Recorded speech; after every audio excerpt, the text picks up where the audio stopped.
After a week away, football's back. And this is going to be the toughest and most important stretch of the Houston Texans season. We're going to talk about it tonight here on the. And honestly, guys, when I look at Houston being back playing football, is the faith still here in Houston? I think so. So let's dive into it. Stan Norfleet here. Week 6 has come and gone in the National Football League.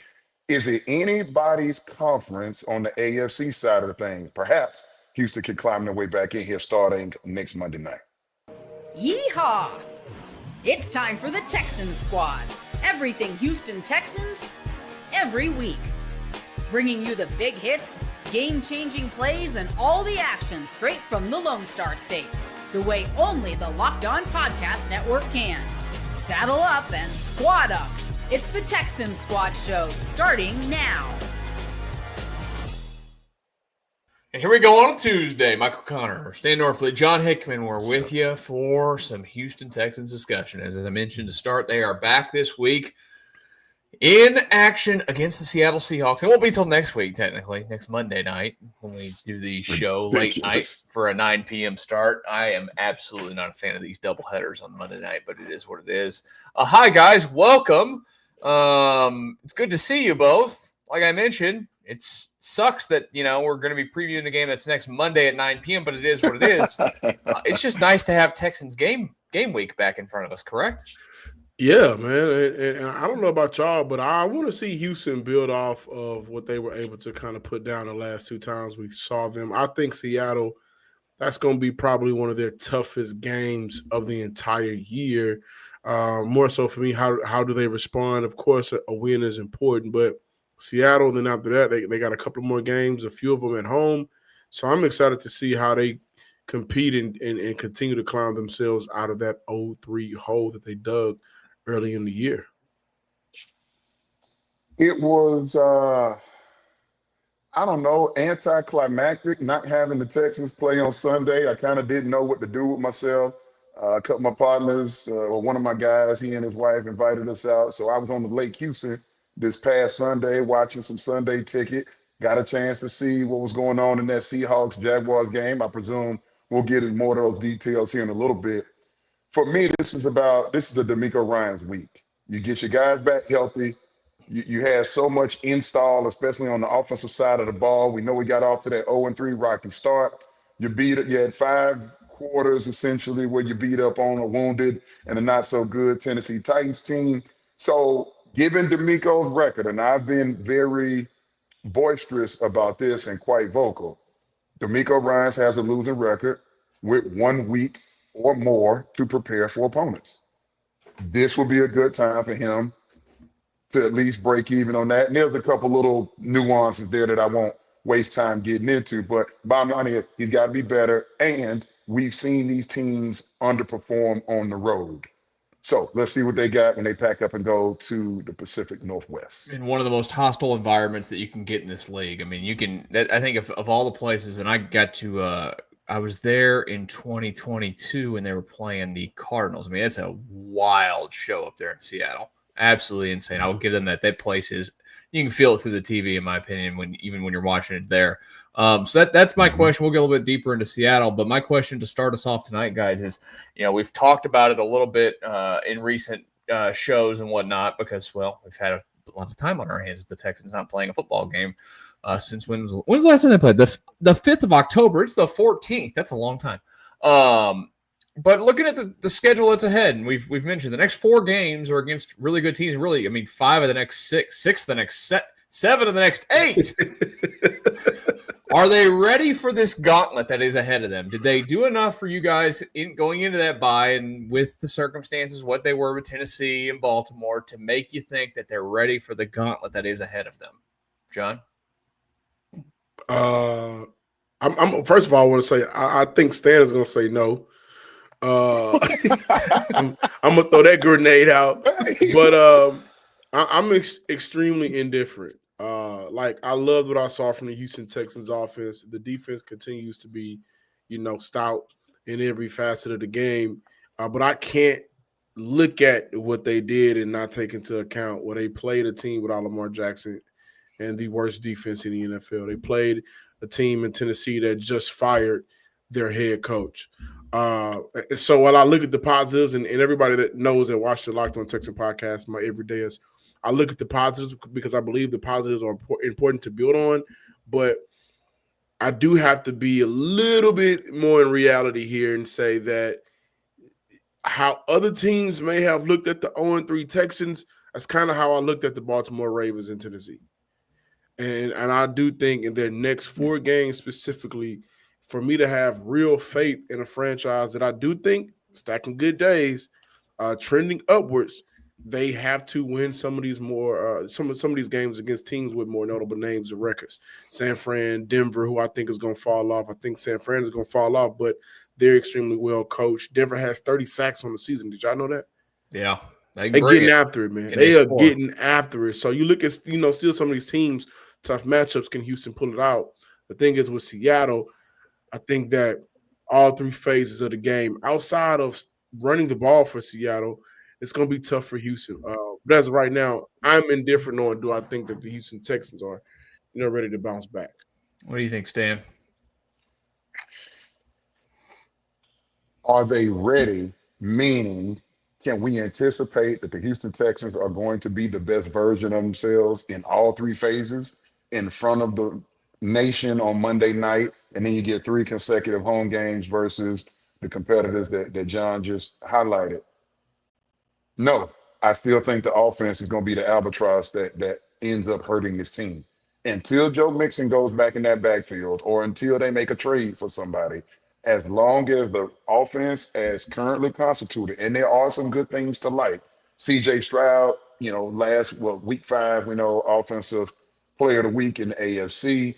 I bragged on guys like Dalton Schultz. We've highlighted Woody Marks. We talked about the youth movement coming off the Tennessee Titans and the Baltimore Ravens game when you get Higgins and Noel going and Hutchinson with 2 touchdowns. So there are some things. Nick Chubb giving us some semblance of what he looked like. Maybe not when he was at his peak, but certainly, a expected drop-off since then.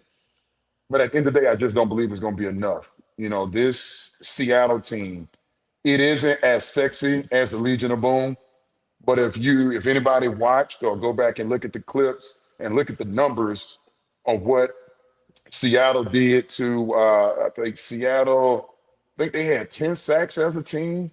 So it's maybe 7 sacks and 10 hits as a team. So their defense, I think it was 7 sacks and 33 pressures. Listen, they got after it for sure. They made Jacksonville one-dimensional. They put some pressure on Trevor. And so this is a team that is formidable. We'll talk more about how they're built. But I'll just be honest with you. When you cut on the tape from the first 5 weeks of the Houston Texans offense, if you really are being objective about it, and I get it, this is a squad show. This is a fan site, if you will. Not everybody's going to look at it that way. But there's still some cause for concern for me. And, can I build off that by saying, when you look at some of the good moments for Houston and the bad moments, specifically in that 0-3 start, we got more bad than good. And because of the bad that we got more than the good, I mean, that led to Houston playing behind the sticks a lot in the first couple of games, but that also led to Houston just being unable to punch the ball in the red zone, right? And that was an area of weakness for them last 2 weeks. They cleaned it up going into the bye week. I think that number alone is what the Houston Texans have to absolutely carry over for them to win this game and have success throughout the rest of the year, being more effective on third downs. And when you get to the money zone, don't mess around with it, man. You got to punch it in because these teams, Seattle's going to score points. And one thing about Seattle is they're going to score explosive plays. And Houston has had somewhat of they kind of been known to give up explosive plays. Have they cut that down this year? I think so, especially you look at moving on from C.J. Gardner-Johnson. I mean, that was an issue in all of the first got cut again today, by the way. Got cut again, by the way. Yeah, you're right. Y'all know how much I hate that conversation. What they're doing to C.J. Gardner-Johnson, they should be embarrassed. They're trying to single out and put it all on him. Those 3 losses were predicated just on him. Well, and that's absurd. I'm saying overall, the talking points. I think there was a role for him, but I also think that, and again, they played the Titans and the Ravens. You look at those two games without him. Did the Houston Texans give up explosive plays? And they did a couple of times against Baltimore, but they have to be consistent in the red zone and on third down. If not, then this Seattle team who will score points, and they're at home, and they know that they'll get some of those explosive plays, and so the crowd will get into it. It could get away from Houston really fast. Can I just say, MC, when we do kind of a scene set coming off the bye week, and I'm going to just step a little bit into, from a player standpoint, your ritual and your regimen is everything. So you're coming off a bye, and the team you're traveling way up there to go see, they just played on Sunday. So they're in their routine. And so, yes, they're at home. They had to fly a long way going from Jacksonville to Seattle. But at the same time, they're in their usual itinerary. For the Texans, and that's why I come back to Miko and go, if you're going to have these guys locked in and can they themselves, man, when you sit in that hotel to get ready for a 7 o'clock kick or 8 o'clock kick, that's a long time. Sit in a hotel up in Seattle waiting on a 9 o'clock kick, that's unusual. So at least it's 7 there. Right, but 7 there, but I mean, that's 9 o'clock. I know. Your body clock and everything gets out of whack. I'm curious to see what is the preparation and what is the response going to be. If you mess around, if these Houston Texans mess around and they, kind of sleepwalking, and you look up, Sam Darnold right now, 3rd in QBR in the National Football League, 3rd in passer rating. I think he's 2nd in yardage, 2nd or 3rd in yardage. Number 1 in explosive plays. Sam Darnold right now is playing like an MVP candidate. And when you look at the personnel, we'll get to that here in just a little bit, but I concur with everything that John is saying. But for me, and there's no way for us to know until we get there, I don't know if D'Amico is going to take a stab at trying to get maybe that Thursday practice to be a late night practice. I don't know if how that violates the CBA and what he's going to do. I'm nervous that they're going to go up there and it's just going to be too much going on. I don't know if they are. I am always a fan of it when teams go west. I don't know why they don't go earlier. Like when when they went to the Rams, they went out there a day early. But I would go middle of the week. Why wouldn't you go in the middle of the week? Who cares? You can practice there. Clearly, the McNair family can afford a couple extra hotel nights. That's not a budget item for us too. Like if they want, we can fly out and they can put us on their tab. Call about you, I'll do that. I'll do it. AMC. Did you peep the scene for Stan really quick? Did you see how Stan is flexing on us a little bit? He's flexing on us. Yeah, you didn't see that, brother. We know that you had some time in the ACC, man. You have to wear your shirt. Oh yeah, I just pulled this out, just a little something. Oh, did you see that? Come on, man. I didn't catch that. This is what we're doing, man. He is Mr. ACC. That's what they call him. Man, University of Virginia currently ranked 18 in the country. So I bring it out just a little bit. And thankfully, we didn't have to fire our head coach, at least not yet. So we'll see what happens. But hopefully, this team will settle in. Now, the game opened at 2.5 Seattle. It has now gone up to 3.5 Seattle. So I get it. That's Vegas, but we look at those types of things for the degenerates that are following us on the channel. Right now, for many of the reasons that I've already categorized, I don't know that I'm picking the Texans to win right now. I'm not. Now, Seattle's got some folks banged up, especially in the secondary. Love didn't play for them. Who else? Love didn't play for them. The corner, he's a safety. The cornerback, Devon Witherspoon didn't play, and the other corner, Tyreek Woolen, did not play versus Jacksonville. So they're a little nicked up. Nose tackle Jaron Reed, he went down during that Jacksonville game. So we need to just keep our eyes on what that injury report looks like. That's going to do a lot. But Jackson Smith and Jiggle and Sam Darnold, them boys, Cooper Kupp, them boys cooking on offense. I do want to add the running back situation for Seattle is a little tricky. I've been researching this, figuring out what's going on. Kenneth Walker, when he's out on that field, man, he runs, I think, at almost 5 yards per carry. As of the last 2 games, his carries and opportunities have gone down, while Zach Charbonnet's has gone up, but the output and productiveness ain't the same. I think Charbonnet is rushing for nearly 2.9 yards per carry or something like that.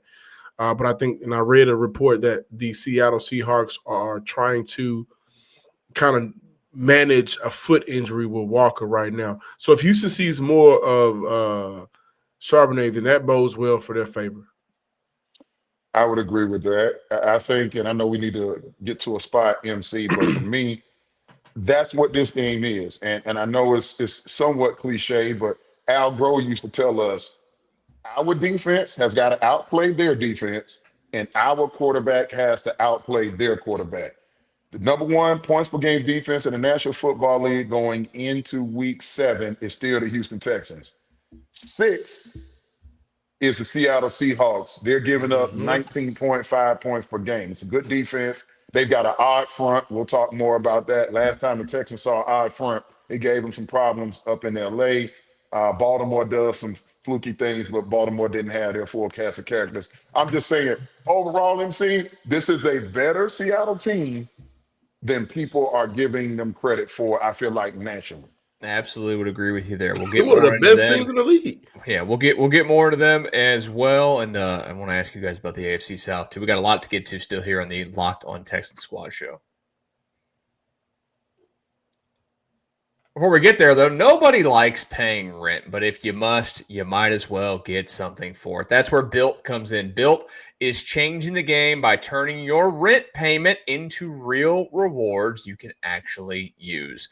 When you pay your rent through BILT, you earn flexible points, can be redeemed toward hundreds of hotels and airlines, and a future rent payment, your next Lyft ride, whatever, and more. Yeah, it's all right there with Lyft. But BILT isn't just about rent. It's about rewarding your entire neighborhood. Yeah, that's right. Turn your rent into rewards and start earning points around your neighborhood by going to joinbilt.com/LockedOnNFL. That's joinbilt.com/LockedOnNFL. Make sure you use that link so they know that we sent you. Texan Squad Show. Michael Connor, Stan Norfleet, and John Hickman here with you on a Tuesday night. If you're watching live, we appreciate you. If not, well, I mean, next time you could come and join us live. We'll be live again this show after the Texans and Seahawks next Monday night. So don't look for us Friday night. Don't look for us Sunday. We'll be here Monday. Then we'll be right back on Tuesday. And then again the following Sunday. And, of course, between now and then, make sure you're checking out John with the daily Locked On Texans Squad Show as well. Great job, John. Yeah, as always. We will get back into the Seattle angle of this here in just a second, guys. But I wanted to ask you guys, so, we're coming off of the bye. Stan and I were talking about this briefly before you came back, John, before we started the show. I was hanging out. We're watching football on Sunday. It's a chill day because you don't have the Texans. We don't have this obligation to take care of. So, throw the Sunday ticket on, put the 4 games up on the screen, and I have 2 of the games, of course, that you have up there. Jacksonville taking on the Seattle Seahawks and the Indianapolis Colts when they took on the Arizona Cardinals. Now, the Colts find a way to get the win there against the Cardinals. They were in a tough one against Jacoby Brissett and the Cardinals, who was in for Kyler Murray. And then the Seahawks go on the road and they take care of the Jags. The Jags didn't move the ball a lot, but after watching those 2 teams over the weekend, guys, I came away with it. I think the Texans are in a really tough spot because I actually do think I got to give more credit to both of those teams. They're pretty good. Where do you guys think the AFC sits at this moment? AFC South, is this still in play? And I guess more so is if they lose this weekend or this Monday night, is the AFC South still in play?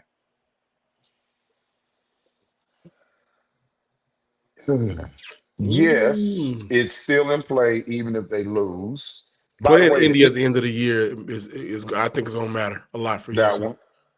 So, for whatever reason, the NFC has been absolutely dismantling the AFC in the head-to-head matchups. I saw an article about that. That might have been Albert Breer or somebody I was reading earlier. So, for whatever reason, the NFC is got the AFC in this state of parity. We've talked about Seattle, and real talk, the Colts are kind of doing some similar things to Seattle. That defense has been all right, not great. They've had moments that they've looked better than others, but that offense in Indy is just better than the offense in Seattle right now. Daniel Jones has got them playing the best ball we've seen them play in a minute. And this offense is for real. We know, at least I believe, they're well coached. Clearly, they have personnel in Indianapolis, but right now, Indianapolis should be number one in terms of if there was an AFC power rankings, but I still believe that Kansas City Chiefs team is nothing to mess with. I think Kansas City will still be there come AFC Championship game time. Yeah, they kind of, reminded us over the weekend, didn't they? You can't completely write them off. And they're getting more healthy. Yeah, they're getting more healthy. And we're Arrowhead talking about the environment. The Texans get ready to go in Seattle on Monday night. You know what that Arrowhead is about in January when it's a little chilly out and you got to come up in there and listen to them beating drums and all the things that they do. So, like, Kansas City is still Kansas City until somebody else proves different. But this Colts thing, what are we? We're 6 weeks in. I think it's time to admit the Colts right now look like they're in the catbird seat at 5-1, and Jacksonville's 4-2. I know they just came up short against a good Seattle team, but Jacksonville, that was impressive what they did to Kansas City. What was that? Last Sunday night, something like that. So I'm still buying Jacksonville as a real contender. I guess the easiest way for me to say it, and I'll shut up. I do believe right now, today, going into week 7, the Colts and Jags are both better than the Houston Texans. No doubt for me on the same thing. And I think a lot of that has to do with, especially for the Jags, in my opinion, who I switched my stance. I respect Jacksonville a lot more. I think Indy reminds me a lot of the 2024 Minnesota team led by Sam Darnold, who we're talking about in Seattle. But they position themselves a lot better to start off the year. I know Texan fans want to be extremely optimistic and hopeful, but the reality is, I get it. Houston could very well be 5-0. Houston could very well be 4-1, but they're not. They're not. Do we think that they found a groove and caught a groove? I think so, more than maybe other people. We have to look at who they play, but the reality is, Daniel Jones and Jonathan Taylor and the Indianapolis Colts and Ty Warren and what they've been able to put together, they are a better franchise right now than Houston. You look at Jacksonville, and I think Houston can kind of catch up on Jacksonville. I think that they'll probably break down a little bit, not bodies and injuries, but just in terms of their success. But we get so caught up in, at times, not us, but just disrespecting division mates and stuff like that. When Houston started out 0-3, those teams didn't. Yeah. You can look at the strength of schedule and take that into account. It's the bottom line. But that's the bottom line. So, yeah, they are a better team. Now, do I think the AFC South is still in play again? I think that Houston can position themselves to, when it gets down to the end of the year, playing Indy is going to matter once again like it did in 2023. But they control their own destiny. And they're going to have to win games like against Seattle, San Fran, Denver. If Houston doesn't position themselves in, they need take to a peek at what the Chargers are doing to end the season. The Chargers look good. Right. They're finding a way to win ball games. They are finding a way to win games. They had a tough one against Miami, and I think Houston – we look at teams around the league that Houston needs to lose. The Chargers are one of them. Yes. So need Denver to fall off a little bit. MC, you muted. Not bad. I was just saying, thanks to Miami vomiting all over themselves, I That's can't just figure a mess. I'm honestly, they had we had a firing this week in the AFC South with Callahan there. I'm honestly shocked that what's his face over there, Miami McDaniels. Yeah, I thought he was going to be fired too. If you look at how this thing stacks up right now, the playoff picture, number 1 seed in the AFC, 5-1, the Colts. I might have previously said they're 4-2. Excuse me. They're the Steelers. I anticipated they will be there. The Chargers at 3. They're those Patriots. John liked those Patriots. I said the Patriots will be there.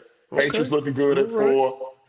Buffalo, Buffalo at 5. Jacksonville at 6. And there's Denver at 7. So the 7 teams at the top of the AFC all have a winning record. There's Kansas City there at 500. And then you got the Texans. And then you get into the Bengals, Ravens, Raiders going down there. So if you're the Texans and you're right there at 2-3, Denver's right there, and you got to play them there, and they're at 4-2.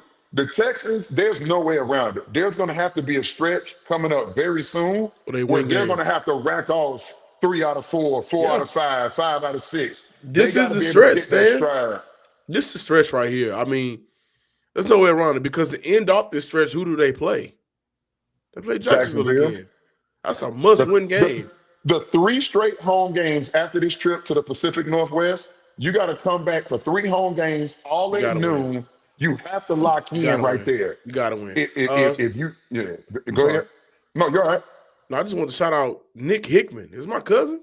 Sorry. I saw somebody over there, Hickman. That's in the chat. Okay, Nick.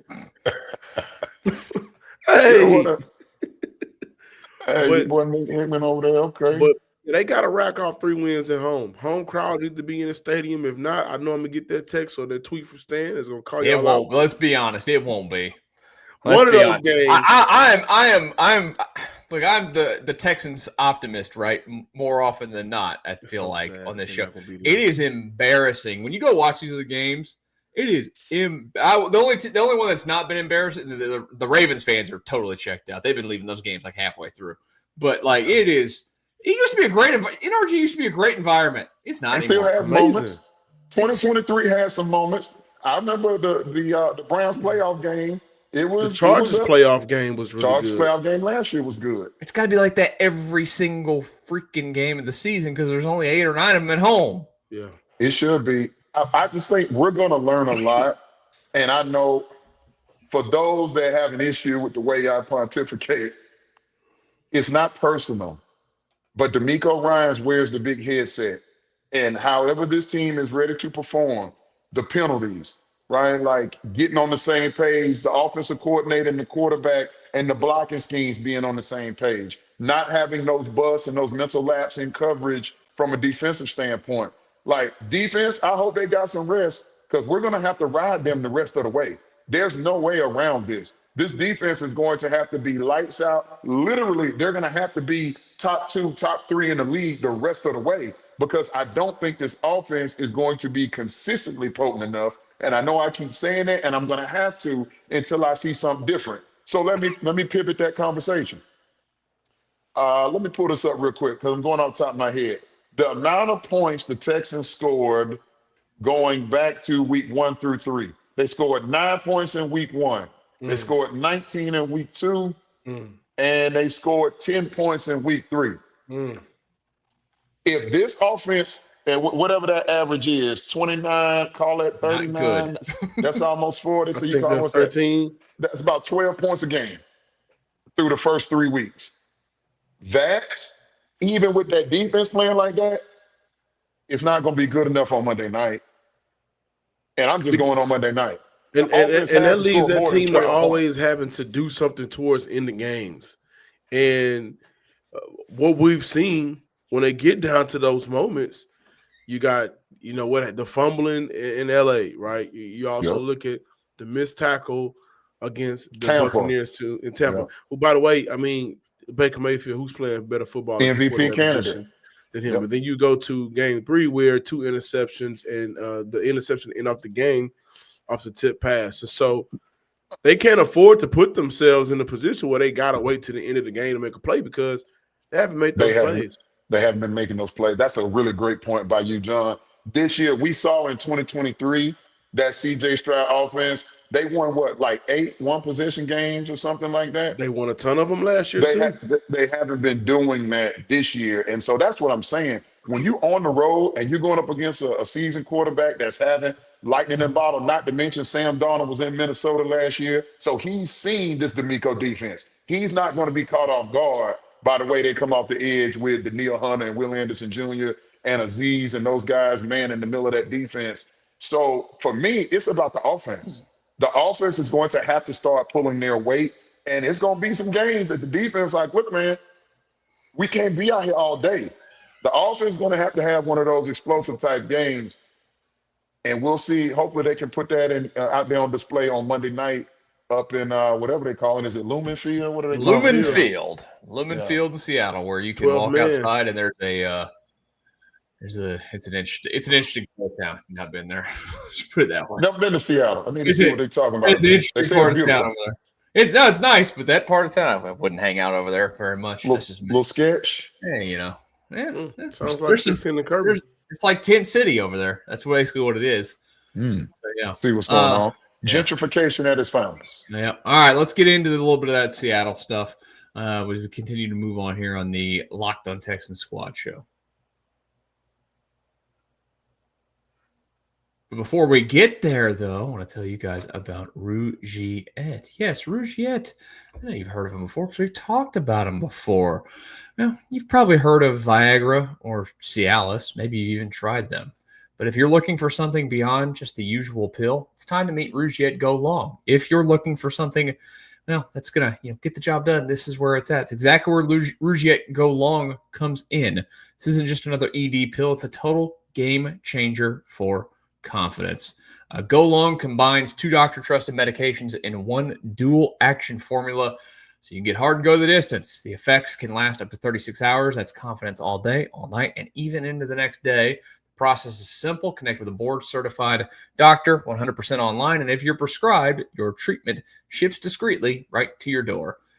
It's as good as it gets. Ready to level up that confidence? Yeah, you are in the bedroom. Head to Rugiet, that's RUGIET.com, and use promo code LOCKEDONNFL for 15% off your first order. That's RUGIET.com. Promo code LOCKEDONNFL. Make sure you use our code, and let them, that way they know that we sent you. Squad show rolling on. Michael Connor and Stan Norfleet and John Hickman. Getting you ready now for the Seattle Seahawks. You guys mentioned a very important aspect to this of the quarterback. We've talked about him a little bit there. Of course, C.J. Stroud's going to have to go out there and play one of his best games of the season, correct? Because, well, it's on the road. It's a hostile environment. It's Monday Night Football. And the Texans, Stan, you've mentioned this, their history with time off and all those things has never been great. So C.J.'s going to have to come out and he's got to play. Against a very good defense that's probably going to put a lot of pressure on him. I think I will make a prediction now. One of the things that we're going to talk about Monday night is going to end up being the amount of pressure that he's under. I don't even necessarily think that's a bad thing for the Texans' offensive line. I think you just go watch Seattle. I watched them last week, and then I watched them against the Buccaneers. It doesn't matter who they play. They're going to get pressure on people, period.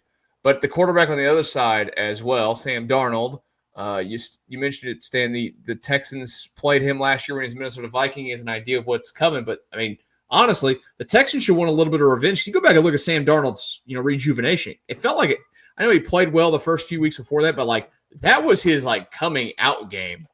Do you want some revenge for last season? I mean, I don't think the guys in the locker room look at Sam Darnold and go get revenge. If that were Lamar Jackson, I think it would be a little different conversation, but not so much for Sam. That's me just guessing what the guys in the locker room are thinking. But those guys, they're hungry to go win another ball game. Texans are currently on a 2-game win streak. And we understand the dynamics behind who was available and wasn't available to play in those games for those two opponents. But the bottom line is the Texans have put together 5 quarters of good offensive football. They have to, led by C.J. Stroud. And for me, Stroud, it's really going to be about his decision-making. Now, here's Stroud going back to the West Coast. Can Stroud protect himself? And I don't mean from just getting the shots on the body. I mean, he's got to know, in your quarterback, they teach those guys this. Hey, look, man, always think about time and score. Think about where you are in the game. The Texans cannot afford to go down 12, 14, 17 points on the road to this Seattle team and that crowd and the way that they play football. Like Seattle, and then with that being said, this defense can't go to sleep because John already talked about the big plays led by Jackson Smith and Jigba, one of those Ohio State wide receivers. And, what they like to do in taking the top off. Now, he left the Jacksonville game at one point. Jackson Smith and Jigba was nicked up. So, again, I want to wait to see what's on the injury report. But CJ has to be protective of the football. He cannot put this team in harm's way. And then the special teams unit has to make sure that they protect CJ and that defense by making sure that the field position is at least respectable. This might not be fireworks. I don't think the Texans can win a fireworks game. This needs to be ugly. That's what Jacksonville tried to do. Yeah. Yeah, and I said it on the Tuesday show. I do think C.J. Stroud is going to have to go what I call band for band with Sam Darnold. I think he's going to have to be excellent, and I think that's okay to say. I mean, what do we call him? We call him a franchise quarterback. This is one of those games where franchise quarterbacks step up. Now, Seattle defense is bringing 4 or less pass rushers on 84% of dropbacks, yet they are generating 37% of quarterback pressure on those plays, 4th highest in the NFL. Also, Seattle has the highest defensive line stunt rate at 36.3. Shout out to my man, Texans Cap. So they get after quarterback with 4 guys. For Houston, okay, last couple of games, guys, Dalton Schultz has really showed out in terms of his ability to be a blocker out on the edge. That's going to have to continue. And by the way, I want to shout out Dalton Schultz. My man Stan has been doing a very good job of giving Dalton Schultz some Schultz getting some love? Schultz is going to get some love. 2nd on the team in receiving yards, but 8th in air yards travel. He's 10th in yak yards per catch, but also has tied with the most first down receptions on the team. Nothing has been spectacular for Schultz, but he has been extremely reliable for the Houston Texans on first. He's been productive. Down.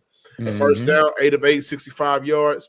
3rd down, 7 of 11, 73 yards with 5 first downs and 10 yards per catch on 3rd down. That's just as Dalton Schultz love right there. But for Houston protection, C.J. Stroud, I think, has done a very good job since the Buccaneers game and identifying where the pressure is coming from and having his guys, especially his running backs, line up to be able to protect them. But all that's going to matter with their front, man. They don't need to send a lot of guys. They get to their guys.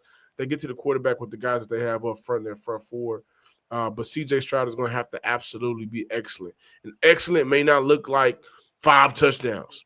Excellent may look like, oh, wow, we noticed that he did call an audible here, and that audible led to a first down. That audible led to the Houston Texans moving the chains. And also, we mentioned J&S a lot. You know who got paid over the offseason? Derek Stingley. Derek Stingley ain't had the greatest of year. Like, it don't look like the 2024 year. Once thing got banged up versus the Rams, and they said it was an oblique, I'm like, yeah, he's gonna have to deal with that all year. Are we convinced he's healthy? Yeah, I'm glad that he got that early bye week to kind of get himself together, some health. But this is the game where Derek Stingley and Kamari Lasser is gonna have to strap it up and put on some of the best tape, no doubt about it. Especially against a team in offense that does a very good job of creating explosive plays. Can I also say, since we talking about explosive plays and where the Texans are from a personnel standpoint, the young guys had a really good weeks 4 and week 5. I don't know that I can count on the young guys in that type of environment on the road Monday Night Football if I can count on those young guys to do it again. So you already mentioned Dalton Schultz. We know there's nothing in the game that Nick Chubb hasn't seen in terms of conditions and environment, so he'll be fine. Woody Marks is a rookie, just talking about all the young guys. But that starts to be a lot of pressure on Nico. And Nico got his money, deservingly so. He's one of the baddest dudes at the position in the National Football League. But you start like, okay, we force feed Nico. What is the counter punch? That's where I get concerned. That's where I wish we had a guy like Joe Mixon that could alleviate some of that pressure. Where I hadn't seen Kirk.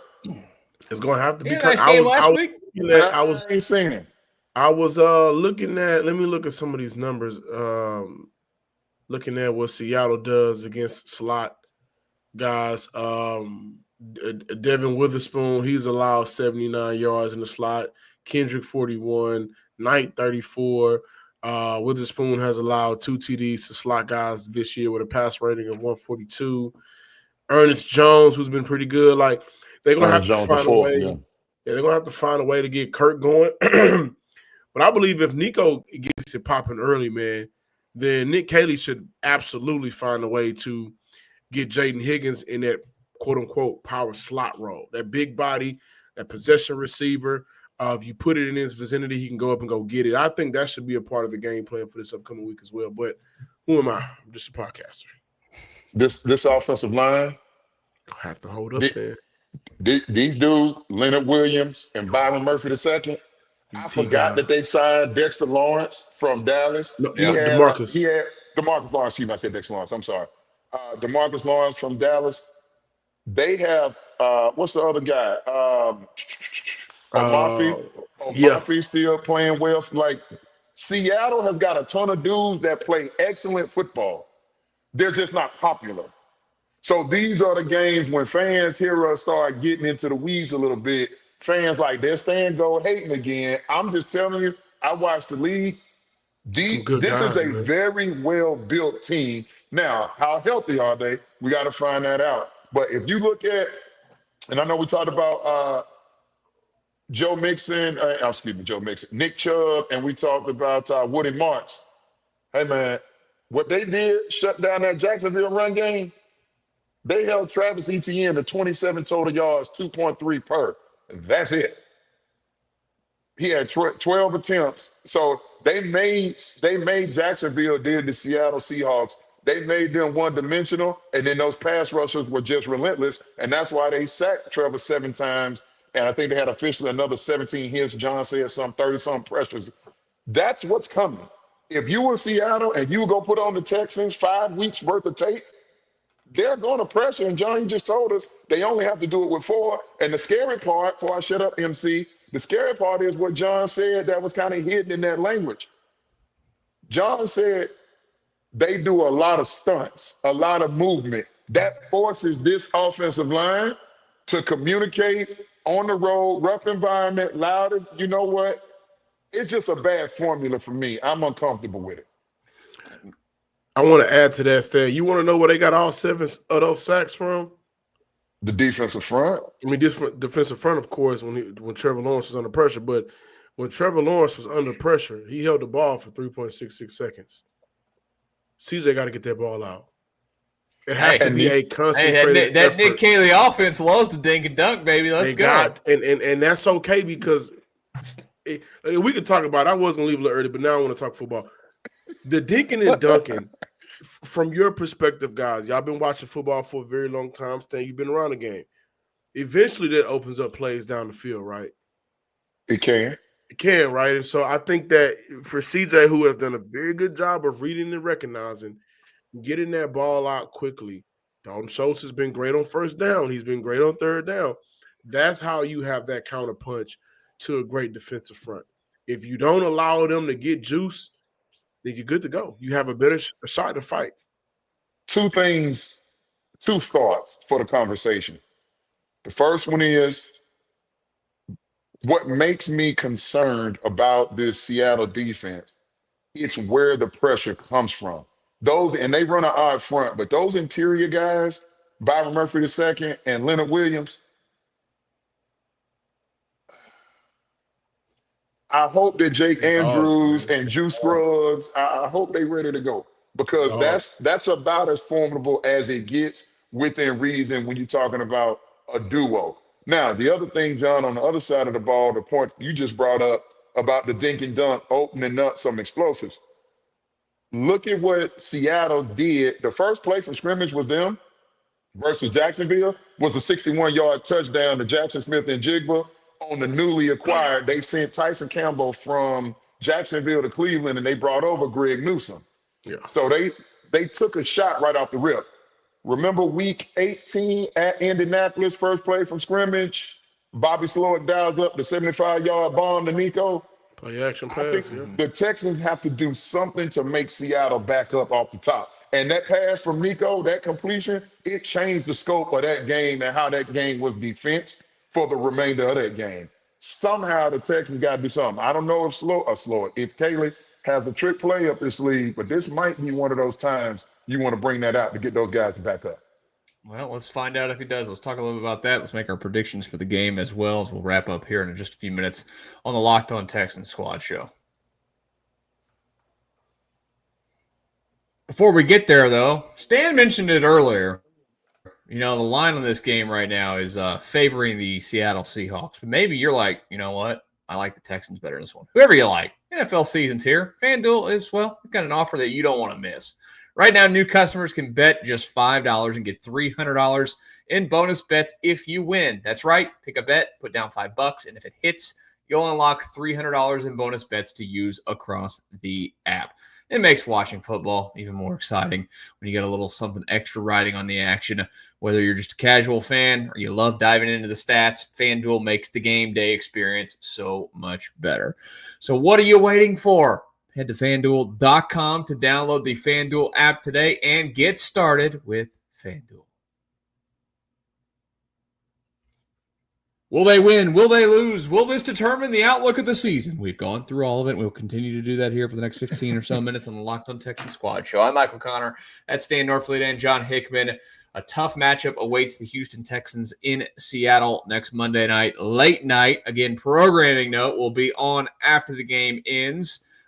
Wade Smith will join us, former Texans offensive lineman as well. I'm going to go ahead and guess, fellas. I was talking to my wife about this earlier tonight. Probably going to be about midnight. Maybe even a little bit later than midnight. 12:30. Yeah, I'm saying about 12:30. We're going to be on at about 1 o'clock in the morning. We'll see if all of us can stay awake that long. Now we'll figure it out. That part, I'm telling you, I'm going to gripe like an old man because I'm just there. And I don't know about you guys. Before we get to the Seattle thing, quick, you guys watch Monday Night Football last night? I did. Of course. Okay, what did you watch? I caught the first game. I went bold. Why there's two games on at the same time makes no sense to me. Because we're junkies. But you can't watch them both all the time. Yes, you I guess can. you can, Split screen. You gotta go. And back, you know what that does? 2 games. I watch it. I watched 4 games on Sunday together. So yeah, You want to watch it? Go get our new partner, YouTube TV. That's right. Screen. Split. We are screen. fiends for football. That's why. And what is the 4-letter network trying to move right now that they just unveiled? They're trying to get some action on that app. Yeah, so they're hoping true. you put one on the screen and then use the app for the other one, whether it be your phone or your laptop or whatever. Very, very, very true. All right, so Seattle. What do the Texans have to do? Stanley, you mentioned do something to shake things up. But like, what's the number one thing they have to do for us to be sitting there Monday night, Tuesday morning, talking about a win? Well, other than the normal stuff, everybody wants to say turnovers. That's every week, every football. No, I'm not here. I'm not here for your cliches. Give me the real hard hitting, juicy stuff. Quarterback play. I was gonna say the guys up front. The guys up front on the offensive line. Okay. Defense is gonna go do their thing. So I'm not worried about the defense much at all. That offensive line, if that front 7 for Seattle is able to get penetration and they're able to get these Texans, what has been one of the biggest culprits in prohibiting these Texans from being successful on drives offensively, other than the penalties, or I should say in addition to the penalties, it's the negative plays. It's when you're, 1st and 15 and 2nd and 25. Like, they can't get off that script.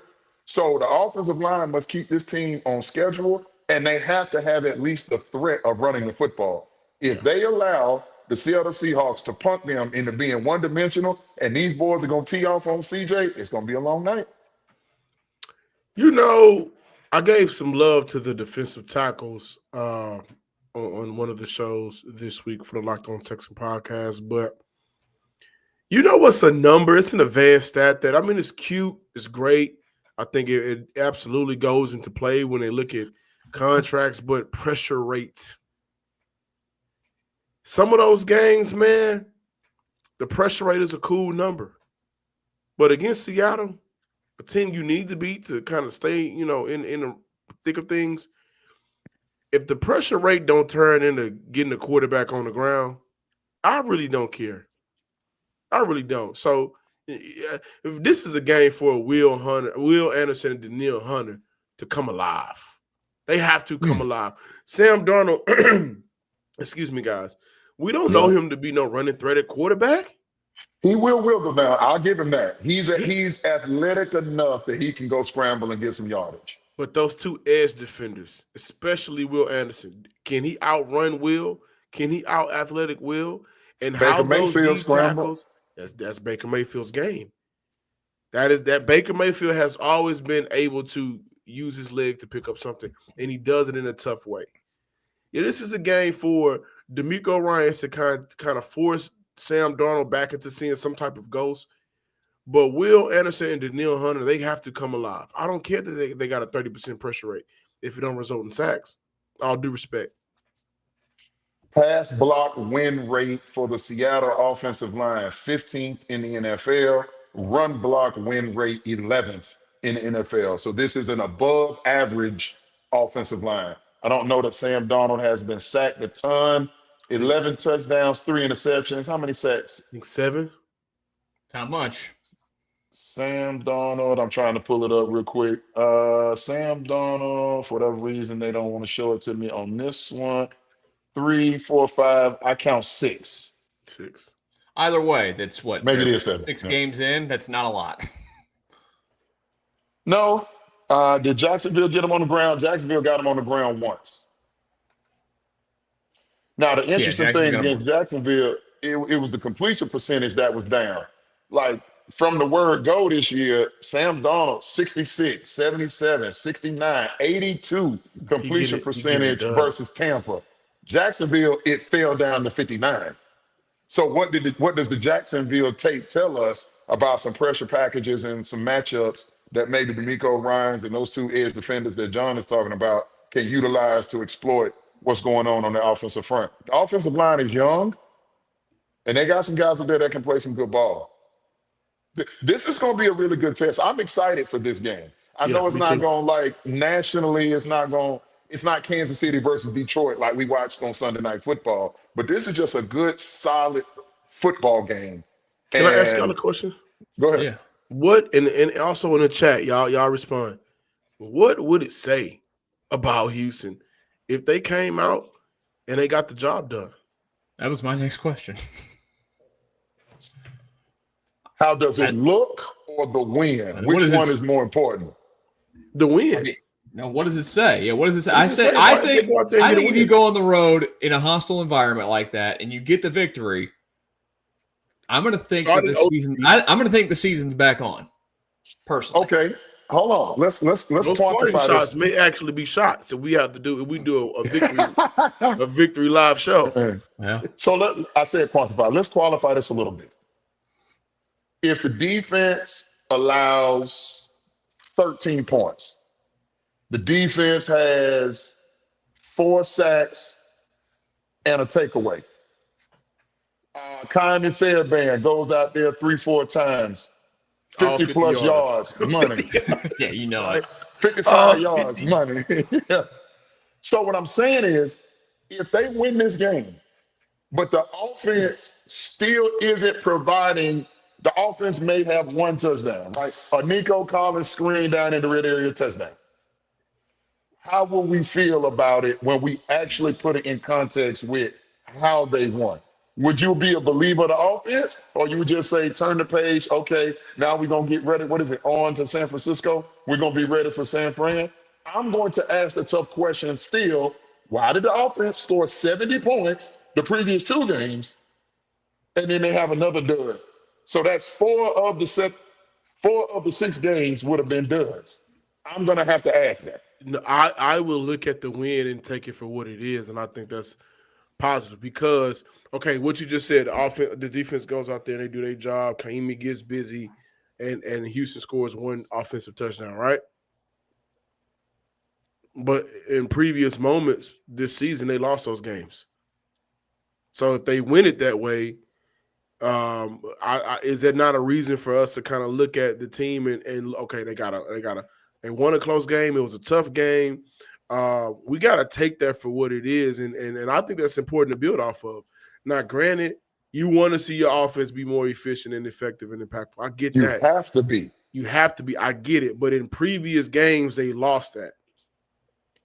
I'm going to celebrate the win. Don't misunderstand. I think you are. I'm not asking them to apologize for winning.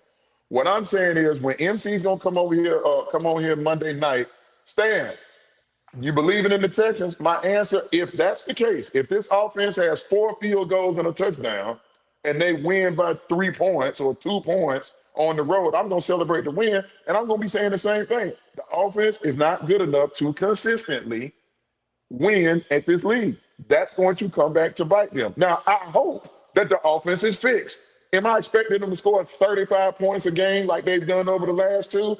Absolutely not. But you got to at least pinch the you know what. Like, you got to at least, is it too much to ask the offense to put up 17, 20 points a day? No. No. That should be a minimum, right? I don't care Just like who you're playing. basic, average offense in this league should be putting up 20, 21 points. Yeah. It's fair. So I just think those are going to be some of the conversations we have. For me, like I said, the offensive line, the protection of CJ, and being able to keep them honest on the ground game. I expect that defense just to go do what they do. I don't think they have to do anything special. Now, if Sting can't guard in Jigba, Time to worry, right? see, I almost wonder if I would do the old Patriots thing. And D'Amico, he's got his own philosophies. I presume they're going to play a lot of zone. I almost wonder if they don't tell Sting, you go guard Cup, and then Lassiter and somebody else will double in Jigba. Belichick has a thing about putting your best corner on their number 2 receiver. And then by committee, you go get 2 guys to bracket the number 1. So it's just something that I think about in terms of how they want to try and guard. And it may not be every single snap. Sometimes Sting may travel with JSN. Sometimes Lassiter may have him man up. Sometimes they may have to play the zone and stay with that two high or go with that cover 4 shell. I don't know what he wants to do, but I know he better be careful with Jackson Smith and Jigba. That dude there is, you saw what Emeka Buka came in here NRG and did. Got busy. So this dude is as good as Buka. Are we Or better. better. Or better. Yeah. Better. He is better right now. So are we looking for any X factor type of player for Houston to win this game? And I asked that question because, I think it was D'Amico or Nick Caley, but one of those guys, one of the coaches were asked about the running back situation. And essentially they said it's week to week, depending on the matchup. I'm looking at some of the linebacker coverages in zone right now. Ernest Jones, 203 yards in zone coverage. Drake Thomas, 77. Tyrese Knight, 95 yards, but they also all allow over 80 yak yards on the season. Is this a game where we could see Woody Marks get a little bit more active with some of those choice routes out of the backfield, depending on the coverage? I think that'll pan out for Houston. You could. It should be in Nick Caley's bag. Now, when do you call it? To me, it depends on the tempo of the game. If that secondary is still banged up, those 3 players, Julian Love,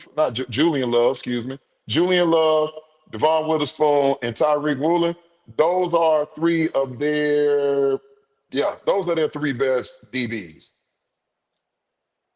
If you got a situation where those guys aren't playing, then I would like to see Woody Marks on some backup safeties. I would like to see the ball get checked down a little bit in that intermediate space for sure. Well, here's the big question. We'll start to wind it down here and do this is kind of we'll do our parting shot and prediction. Who wins and what do you got to say to the people? Stan? John? Or John? Oh, I'm sorry. Go ahead, John. Man, I can't pick Houston to win this ball game right now. Point credit to Stan, IR throughout the week is going to matter a lot. But what I'm saying from this team, I think this is an elite ball club in 2025. Granted, Houston has held some elite quarterbacks somewhat in check this year, especially look at some of the second half performances by their defense. I think that's what we need to highlight.